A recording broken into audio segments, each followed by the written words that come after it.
times, and I have to write letters, and I can't go through my day unless I fire a letter off. And last Sunday, there was a letter writer who made an offhand comment about questioning global warming and said, well, I only can do this for a second because the climate police are going to come and cancel me out. And that was too good an opportunity to pass up. And so I wrote a letter and basically saying, I don't want to cancel you. I want to figure out what you're thinking and what you don't believe and what you don't trust. And I've read the IPCC report, and they're very careful to tell you what we know, what we're confident about, what we're not confident about. So please, let's know what you think, not cancel you. So that's what the letter is about. So please read it and know. Is that Larry or Professor Rudnik writing? That was Professor Rudnik, okay, with a tone of trying to be more human. Our next conversation is going to be what it means for professors to try to be more human. Okay. All right, so to begin, and as Jane said at the beginning, this is meant to be conversational. This is a little looser than maybe some forums where there is a presentation and then questions and answers. If you have a question, please raise your hand. I will acknowledge you. We may not get your question in that exact moment, but we will find a moment to get you in. And then there will be dedicated time at the end. So to begin, in our culture and in our faith traditions, we often are such a human-centric operation.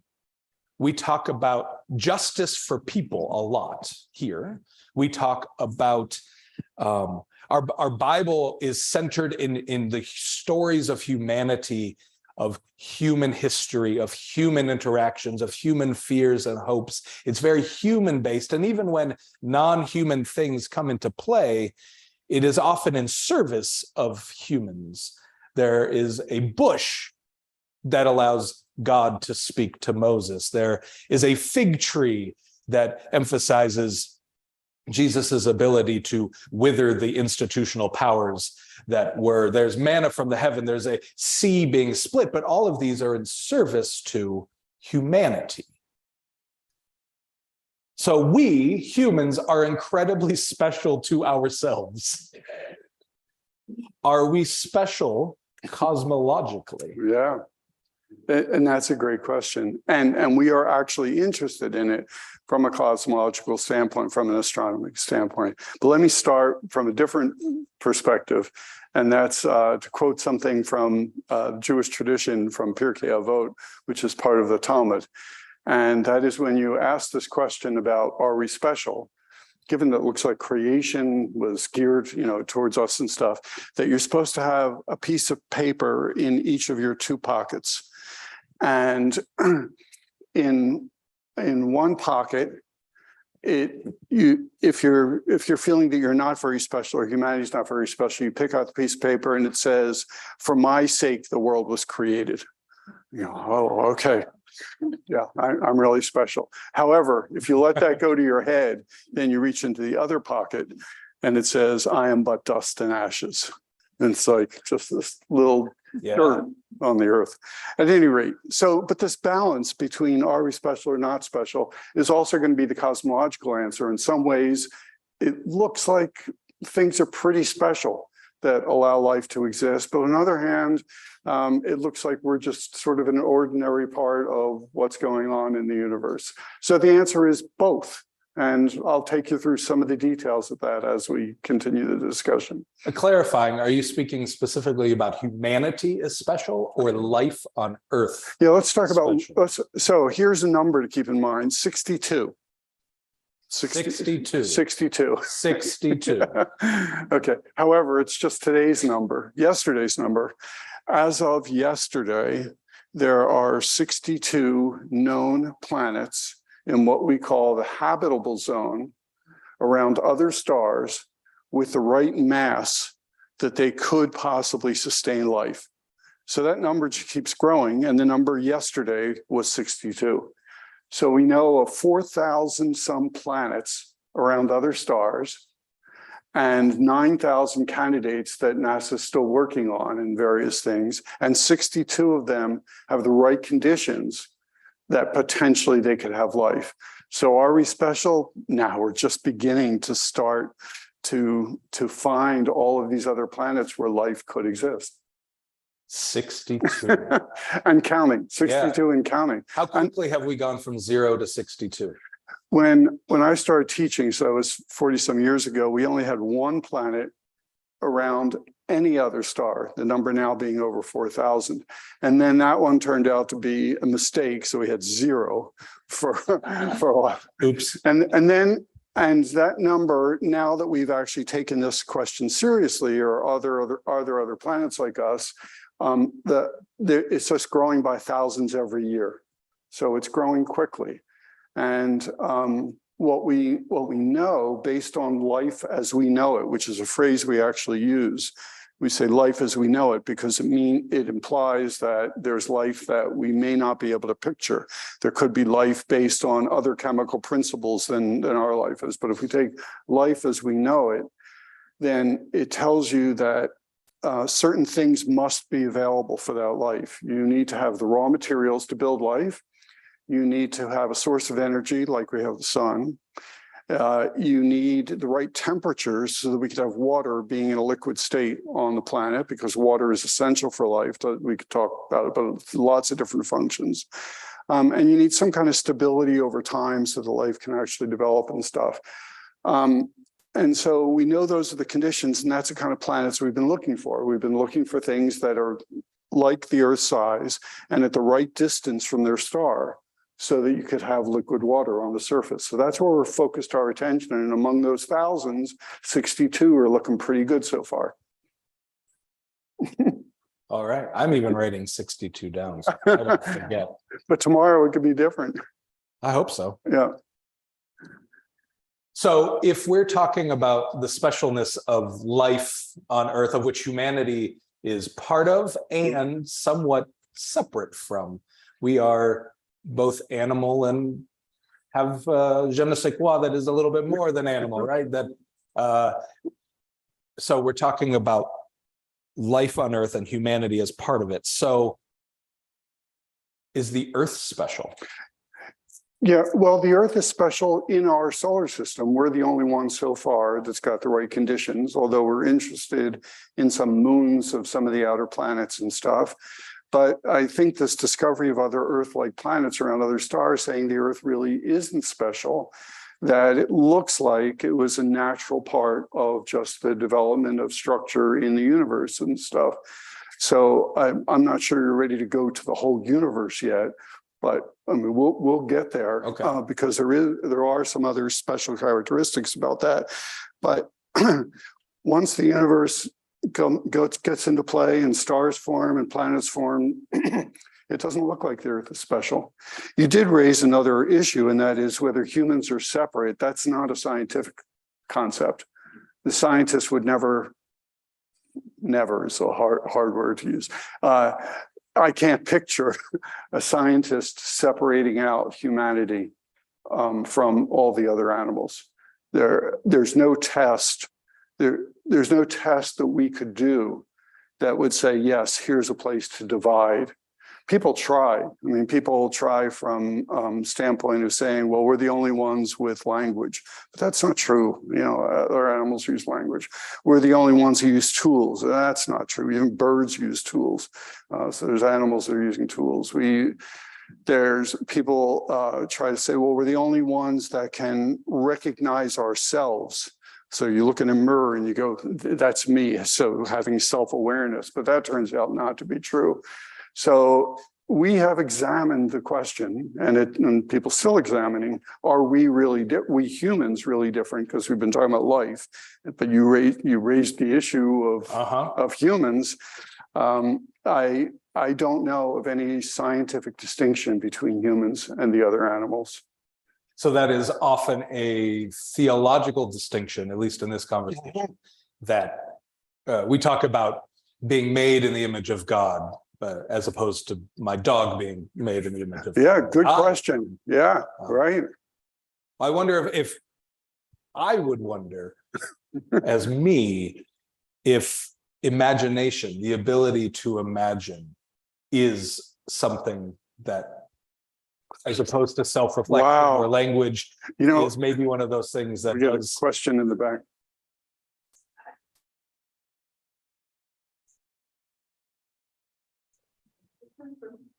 The Eurocentric idea because it made people feel good about destroying the environment. Why don't you repeat the Yeah, comment? the comment is that Let him just, he'll just repeat it. yeah, that the fact that humans are different than animals is a Eurocentric point of view that could have been used as an excuse for dominating and extracting and colonizing. Well, I mean, it comes right out of Genesis, right? To slip back out of my scientist hat, it's like, you shall have dominion. Oh, yeah. Okay, let's go. Let's do it. And now we do have dominion. I mean, we have grown, as humans. So we have achieved things that other species have not. We do now control the planet in ways that other species don't. So, but if you talk about imagination, which is what Seth was talking about, I don't know about imagination. And I'm going out of my area of expertise, but we can talk about emotion. We know animals have emotion. We know that animals grieve. We've got pictures of whales carrying their dead babies, for time, of elephants grieving over dead. So we know that there's a full, rich emotional life among animals. So imagination, my response to that, now I'll put on my scientific hat. Are humans different because we have an imagination? And I have to translate that and say, okay, that's a question. What experiment could I design in order to test whether other animals have imaginations like we do? And I don't know that we know how to do that yet. I think when people do, they will do those experiments and then they'll see. But I don't think we know. I think that we don't have the imagination yet to figure out what would the imagination of an animal look like. Yeah. You certainly know if you've got an evil dog that finds things that you're trying to hide from them and pulls them out of closet. They have some kind of imagination, but I don't know. So a question that I have for you all in this is, what does it mean then to, as part of our own religious and theological structure here, to be so human-centric? Whether right or wrong, like, what does that mean to you? What does that mean to us, that so much of what we do is centered on humanness? What does that mean? Yeah, Lynn. My question is actually related to that, our imagination and human-centric view of the world. Are we even asking the right question when we say, where else would there be life?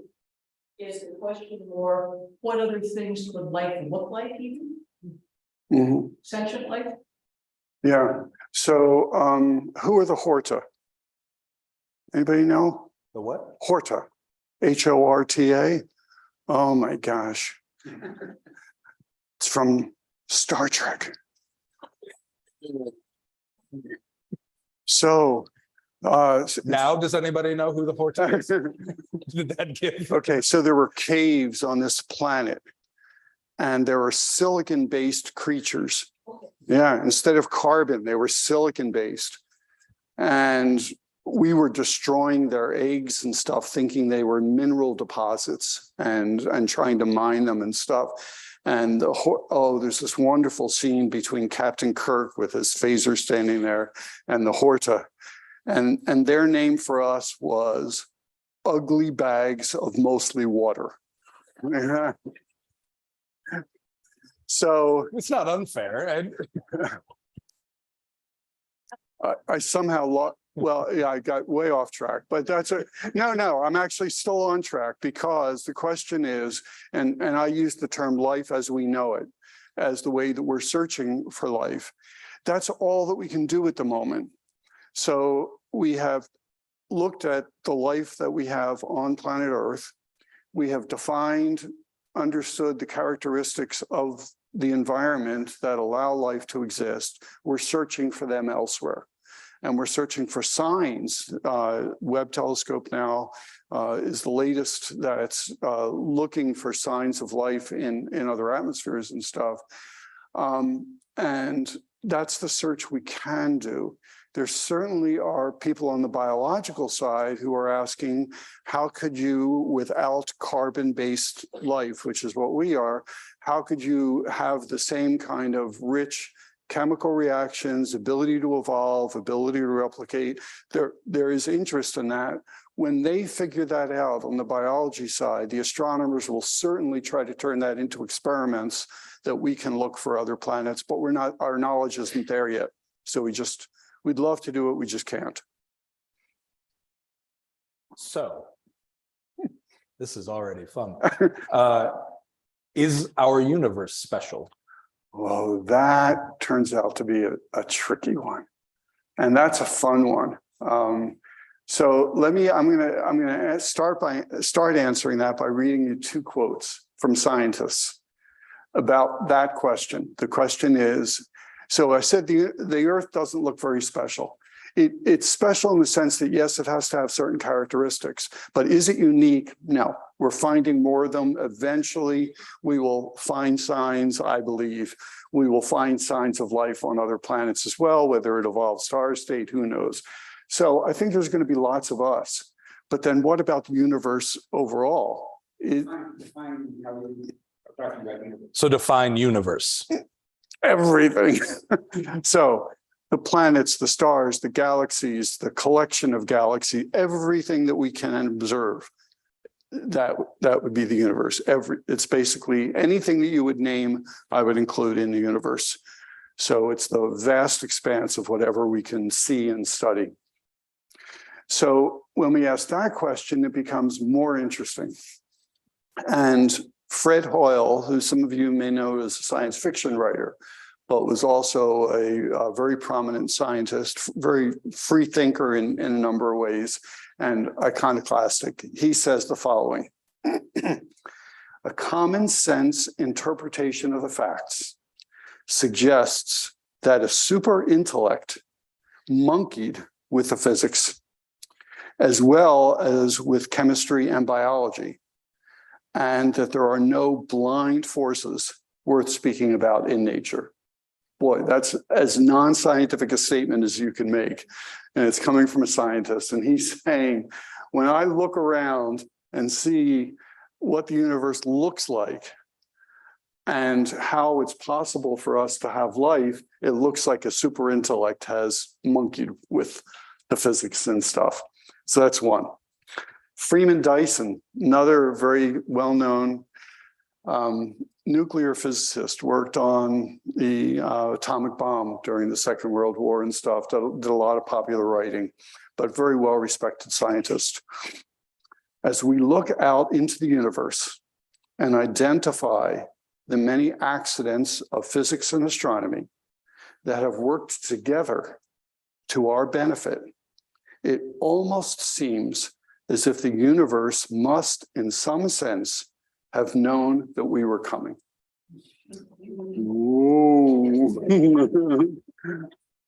These So nuclear physicists are so yeah. wishy-washy on there. So I can go into some of the details about what's Please. special, but it looks like a put-up job. The universe looks like a put-up job, like too good to be true. And the question is, how do scientists deal with that? And how do scientists deal with that? So we have several ways that we can deal with it. One is the cop-out way, which we call the anthropic principle, especially the weak anthropic principle for those of you that know about it. And the argument goes as follows. There are many possible universes. And in fact, in this view, there are many universes that can come into existence, go out of existence, may even exist in parallel. So in answer to your question that it's everything, there are people going, not quite everything. There may be multiple things. And in those multiple things, the conditions are different. The mass of the electron may be different. The force of gravity may be different. Maybe there is no gravity. all different kinds of things that make our universe what it is. Our universe is expanding. How fast is it expanding? How much energy there was? That could be different in a different universe. The argument goes, look, everything has to be just right for life to be here. And I'll say a bit more about what those things are in a second. But everything has to work out just right. That's what Fred Hoyle was talking about. It looks like somebody's monkeyed with it. But it's not a surprise. If we're here to ask the question, what's the universe like? Then it means everything came out right. So there's all these possible universes, but nobody's going to be around in them because things didn't come out right. So only in the ones where it came out right are there people to ask the question. You can only comment upon the observable one. So it's a cop-out in a sense, but it could be true. It could be right. So that's one way. Second way is that there are some underlying laws of nature which said the universe has to be the way it is. The explosion had to be a certain amount of energy. Nuclear physics had to have certain rules to it. The mass of the electron and mass of the proton had to be within a certain range. There could be laws that made them be that way, but we just don't know what they are yet. So it's part of our process of discovery. There will be underlying principles, but we just don't know what they are. Third way, and there's several other permutations of these, but I'll just mention one more. A third way is somebody designed it that way. And the reason that scientists don't like that one is that it puts us out of business. Right? If I'm trying to study the universe and figure out the laws, why is gravity as strong as it is? Why did the explosion happen with a certain amount of energy? Why are nuclear forces the strength they are? If I want to be able to ask those questions and explore them as a scientist, and you come along and tell me it was created so that we could be here, I got nothing to do because there's no answer to that other than it was by design. So not a happy answer from a scientific standpoint. And that is the answer of a certain type of faith called deism, is that there is the remote watchmaker that sort of set the whole thing up, turned the switch, and then walked away, but designed it in that way. Yeah.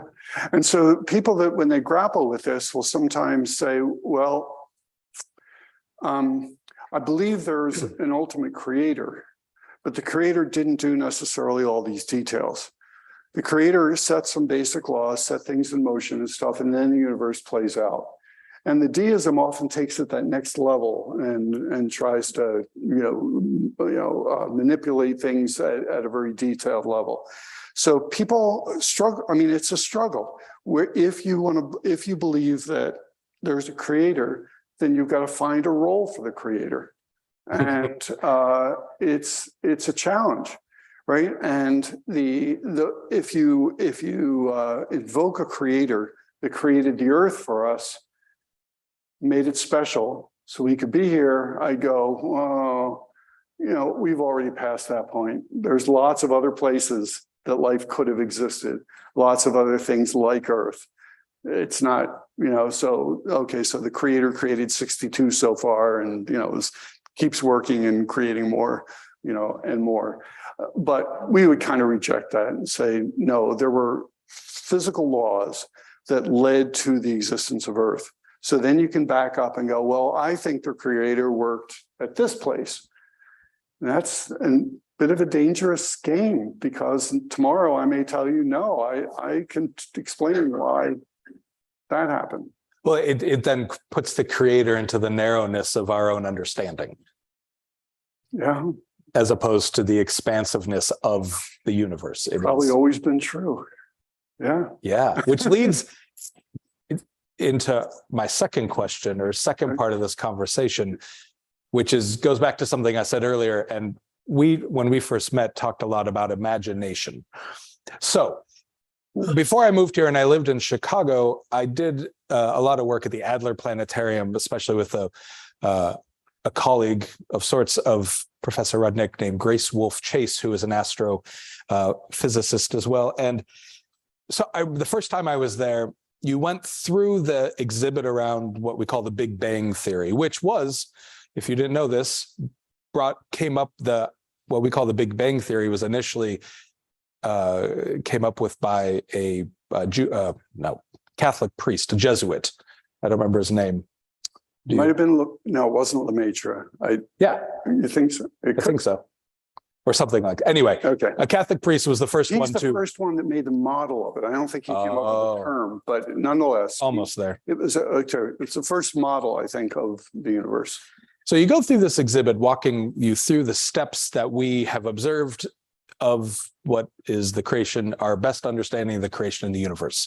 And at the end, it gets to this big wall, and it says, what will happen next, based on our understanding of gravity, is 1, the universe will continue to expand until it snaps back into place. 2, it will continue to expand until it slows and freezes in place. Or 3, it will continue to expand until it rips apart. And then there's a big asterisk there. And at the bottom it says, unless our very understanding of gravity is wrong. So even the things that we hold as true as we can hold things at the moment are limited by our understanding of the structures. And for me, what I hear in that is an expansion of our imagination. How do we expand the way we imagine gravity so that maybe there are more options that play into what could happen next? And so what is the role of imagination in your life as a scientist, as your life as a human being? Where does imagination fit into all this? Yeah, don't make it an impossible question to ask. Yeah, let me address the technical point first. It turns out the display in the Adler was wrong. And the discovery was maybe about 20 years ago. We thought there were those 3 possibilities, but it turned out there was another one that we didn't think about. And that was that the universe was not only going fast enough to just rip apart, but a new force was coming in and making things get faster and faster and faster. It's crazy. An accelerant of sorts? An accelerating universe. We thought all the energy went in at the beginning. Big bang, all the energy goes in, and then you can ask, are we just going to rip apart? Are we going to coast, or are we going to fall back down? And the answer was none of the above. The answer was no, there's a new force that's come in, and it is accelerating the universe. It's getting faster and faster with time. And we still have no idea what it is, and we give it a name, dark energy. That's what dark energy is. It's this anti-gravity. It is I don't know if we call it a misunderstanding of gravity, an incomplete understanding of what governs expansion and stuff. And so we have this dark energy. So the question is, who had the imagination to say, let's do some experiments and see whether these ideas are actually right. Maybe there's something else going on. And if you work on the frontier, which those of us in the research world do, we live in this constant tension between the stuff that you accept as true, at least as a working hypothesis, so that you can live your everyday life, and you can launch rockets to intercept comets, and you can do all kinds of amazing technological things by accepting that the knowledge we have is correct, and at the same time, using your imagination to think about, well, what's next? What are we missing? And stuff like that. And the interesting thing is our education system is not geared up for that. That's not the way you take. So the question is, when is the last time that you're asked to use your imagination? 2nd grade? 3rd grade? I mean, in science classes, it's not, we typically have not done it. We teach rules. You teach the body of knowledge in science classes, and that's good because we have accumulated over the centuries lots of knowledge, but it's not where the frontier is. The frontier is where you use your imagination and think about things that could be different. And so Einstein has this very famous quote that imagination is more important than knowledge. I mean, he was one of those groundbreakers, and the people that are groundbreakers are the ones that are using their imagination. So yes, it's extremely important, but it's harder to teach, and typically we don't teach it in our classes. Why? Do you have a guess of why? And then we have a question here. And then Go for the question while I try to think of an answer for that. David had his hand up, and then we'll go to John. The question I have is looking at imagination, and it could be clergy or scientists. You have your life experience that limits you and provides incredible bias. And then as a scientist, you're aware that bias is a problem and you strive not to let that affect your experiments and so forth. So I think we get a situation where we are listening to our science writers, our science fiction writers, and unconsciously somehow that's moving us in the direction of these things that we're discovering. Oh, we absolutely are using science fiction. If that's what you're talking about, the science fiction writers are great because they use their imagination to do it. But this tension is real. If we question everything, then we'll never do anything and we'll never accomplish anything. We need to have things that we trust and that we build on and stuff like that. And at the same time, we need to go to the science fiction. We need to go to religion and ask us, throw us some ideas. Tell us how you imagine the world could be, or things like that. We go to art, we go to music, we go to theater, we go to all kinds of places to give us imagination, and at the same time stay very conservative in those things which we know to be true, but keep that little doubt in the back of our mind that maybe someday somebody's going to go show us something that's wrong. Would you say it's because we have to know what the parameters are in order to push against them? Or push past them? Otherwise, we're just reaching? Yes, but I think it's just more practical than that. Oh. If we don't accept that body of knowledge, then we can't do anything. We can't build things, we can't launch rockets, we can't cure disease.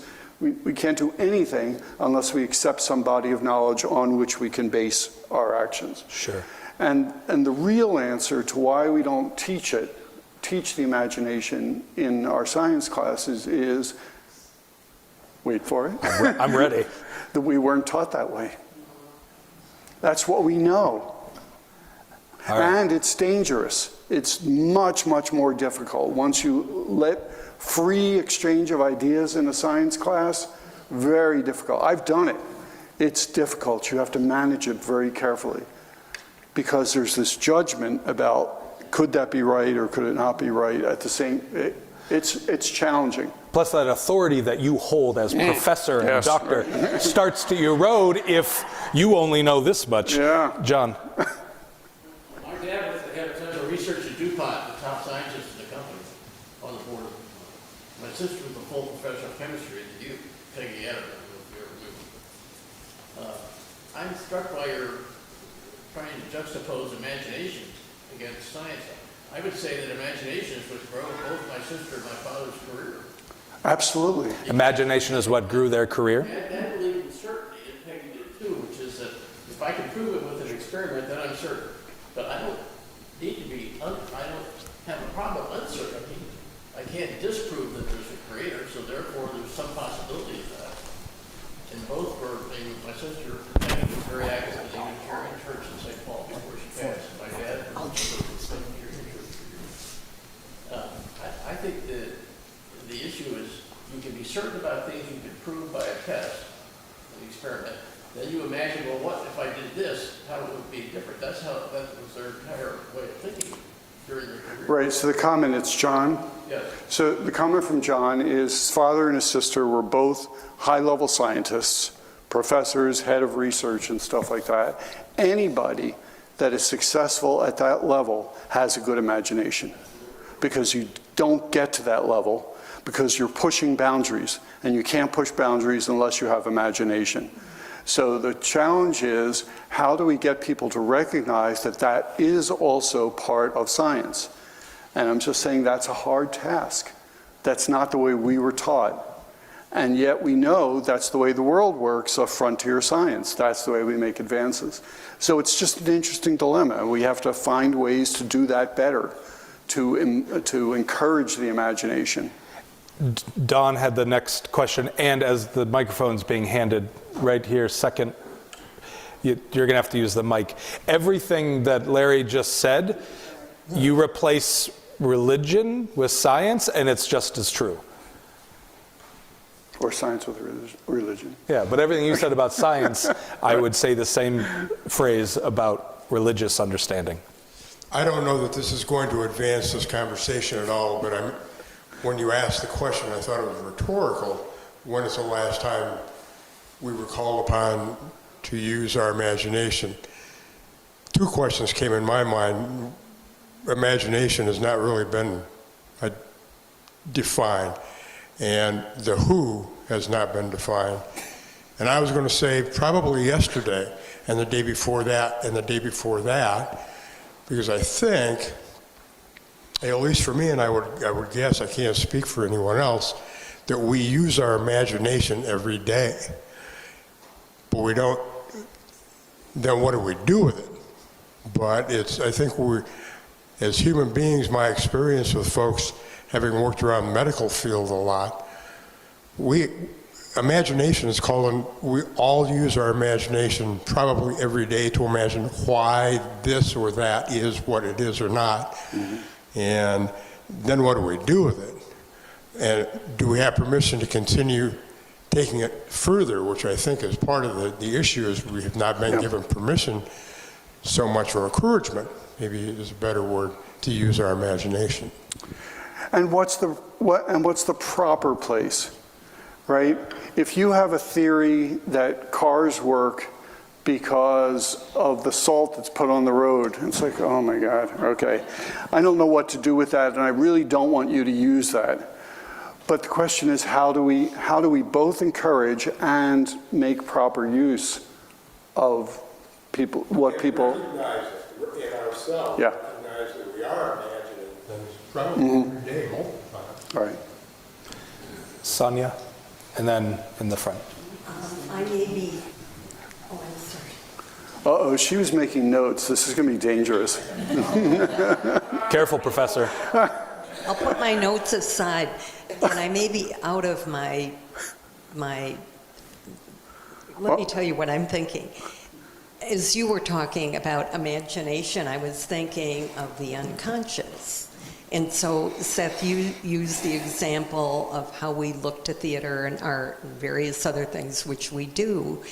But we also could look to our dreams and to synchronicities and things that happen that we aren't clever enough to imagine in our conscious life. Mm-hmm. And can either of you or anybody in this room comment on whether you think there is a relationship between the concept of imagination and our unconscious or unconscious? There are things that are rattling around in here all the time, random thoughts and stuff like that. My most creative ideas come at 3 or 4 in the morning when I'm half awake. Sometimes I try to jot down, and usually I can't read what I jotted down.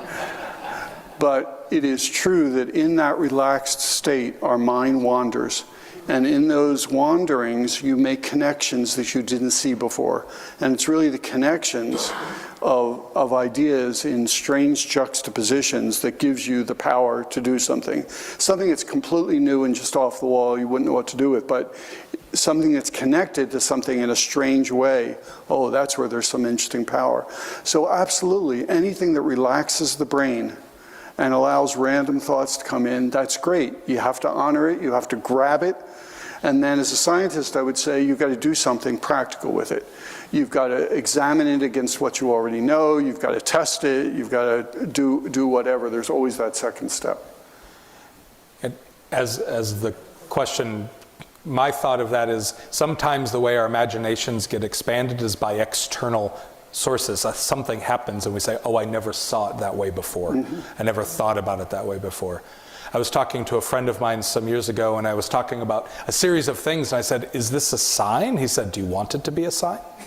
Which I thought was a really wise question. And I did. I wanted it to be a sign. And so it expanded my imagination of what I could do. Please. Well, I was going to ask a question, but then I also thought of something to say in response to your question. So I'll start with the latter. Yeah, thank you. Oh, sorry. Yeah. I do energy work and I'm intuitive. And so I've always found that intuition is connected to the unconscious. So these ideas that, of course, Carl Jung put forward, and that everybody has that because there is sort of a larger consciousness, for however we choose to define that, whether it's God or our choices or so that's something that I can share. So my question was also about when was this dark matter force sort of discovered as being an accelerating force? Yeah, it's dark energy because we have a second puzzle, which we call dark matter. So we have two things that we don't really understand. Among many, about 20 years. Yeah, this dark energy, the realization that the universe is getting faster with time. But that it started getting faster at some point. It started getting faster about 1 billion years ago. The universe is 13.8 billion years old. The explosion happened, we expanded, we started slowing down. About 1 billion years ago, we started speeding up again. It's a mess. Somebody should stop monkeying around with this thing. Right. Well, I just wanted to bring up the idea that there's a lot of spiritual research. Science is looking at a lot of these things. For example, in healing, it's real science that's going on, and they're coming up with many things that they didn't think of before, perhaps, or imagine. And the idea, I think, that maybe the system is one. You're both talking about imagination means the same thing, basically, to you, and our whole universe system might be set up in that same way. It's a false choice to think otherwise, not the oneness seems to be the prevalent system. Are there any other questions or thoughts? Let me just make one comment about that, because in the area of healing, which you just spoke about and you're speaking about, the University of Minnesota set up a unit exactly for that purpose, to say there are things about human healing that we don't understand from the science side alone. So we're going to get people to talk to each other from the two sides, and they set up the Center for Spirituality and Healing in recognition that there's more to healing than just comes out of science, and we need to cross-fertilize. Yeah, I did a lot of this first conversations at the Zygon Center for Faith and Science at the Lutheran School of Theology in Chicago. That's how I got connected into these. Last question, Nelson. I think I heard that perhaps we can't teach imagination, but perhaps we can teach the freedom and the encouragement to use imagination. And somewhat related, I guess my question is, I think we need to do better to teach reasoning for both how we as common people understand science and religion and live it out in our lives. I think we need to encourage the conversations. I would not say that we can't teach imagination. There are lots of ways to do it, except they have not been done historically in science classes. And I'll just mention one way that I did it in my college science classes. I would often give the students the answer to something and say, now you know the answer, but I want you to come up with alternative ideas about how that could have been true, and then I will react to them as a scientist. So they had to use their imagination to come up with wrong answers. I had already told them the right ones, but I was going to evaluate their wrong answers or tell, you know, whatever. There are ways to do it. We just haven't been doing it as much as we should. And my thought on this is model it. Each of you has an opportunity to model this in your own life and the way that you encounter the world and other people. That's often to choose to say that only somebody has the expertise to teach this and they need to do it, but we can all model this. We can all do this together. We do need to conclude this official time together. Jane is going to close us and tell us about next week. I will be available for if anybody would like to have more conversation. I can hang stay around a little bit. And Larry Yep. can as well. So the official program is ending. We can stay unofficially. Jane. How about a round of applause for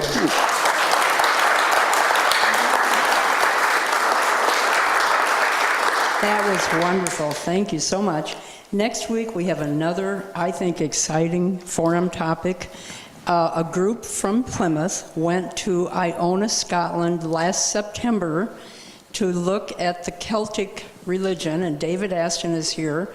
He is going to be among that group, and several of the members of the group are going to talk about the Celtic influence on Plymouth, actually. So please join us next Sunday, 10 a.m. here, and we'll hope to see you then. Thanks for coming today. Thank you. Thank you, Jane. Thank you both. Thank you all.